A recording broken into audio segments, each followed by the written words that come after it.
सही बच्चों को नमस्कार। हम बात कर रहे हैं सिंगेज वेक्टर्स एंड 3D की, जिसके चैप्टर 4 लाइन एंड प्लेन की बात हो रही है, जिसके कंसेप्ट एप्लीकेशन एक्सरसाइज 4.2 की हम बात कर रहे हैं। तो देखते हैं उसका नेक्स्ट क्वेश्चन। ये 6th क्वेश्चन क्या कहता है। जब तक हम क्वेश्चन पढ़ते हैं तब तक आप दीदार क्वेश्चन करिए। क्वेश्चन कह रहा है कि the straight line x minus 3/3 is equal to y minus 2/1 is equal to z minus 1/0 is parallel to x-axis, are parallel to y-axis, are parallel to z-axis, are perpendicular to z-axis। क्या है भाई? देखो, एक line दी हुई है, कह रहे हैं ये लाइन बताओ x के पैरेलल है या y के पैरेलल है या z के पैरेलल है या z के परपेंडिकुलर है। नहीं मालूम। इस लाइन को पहचानो जरा।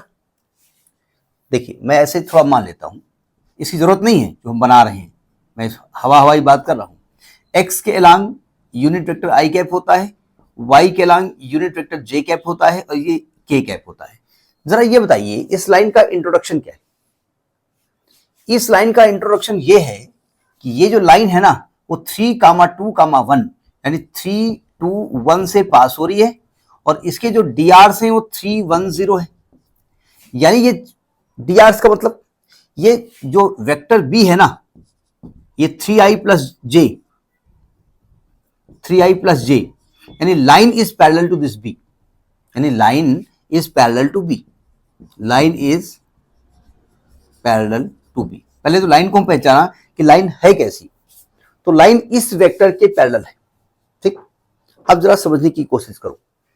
अगर ये जो लाइन है, पहला पार्ट देखते हैं, ये कहते हैं क्या पैरेलल टू एक्स एक्सिस है।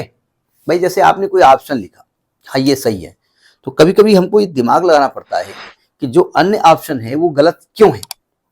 देखिए, आप जानते हैं कि आई के अलांग यूनिट वेक्टर आई कैप होता है, तो क्या ये जो बी है ना, कुछ टाइम्स ऑफ आई कैप है क्या, या lambda times of b i मिल रहा है? नहीं मिल रहा है भाई। आप अगर मतलब कहना क्या है, अगर b और i को डिवाइड करें तो एक कांस्टेंट आना चाहिए, ऐसा नहीं आ रहा है, यानी ये गलत है।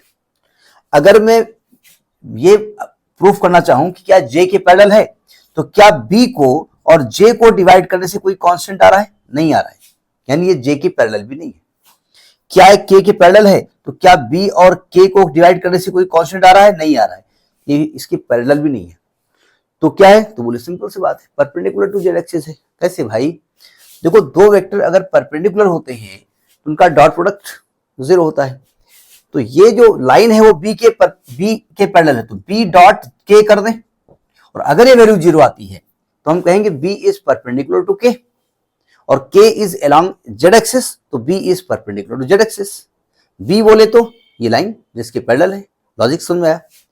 तो b क्या है आपका? 3i plus j dot k, और डॉट प्रोडक्ट हमने पढ़ा है कि i का i से डॉट, j का j से डॉट, k का k से डॉट 1 होता है, और अन्य किसी का डॉट प्रोडक्ट 0 आएगा।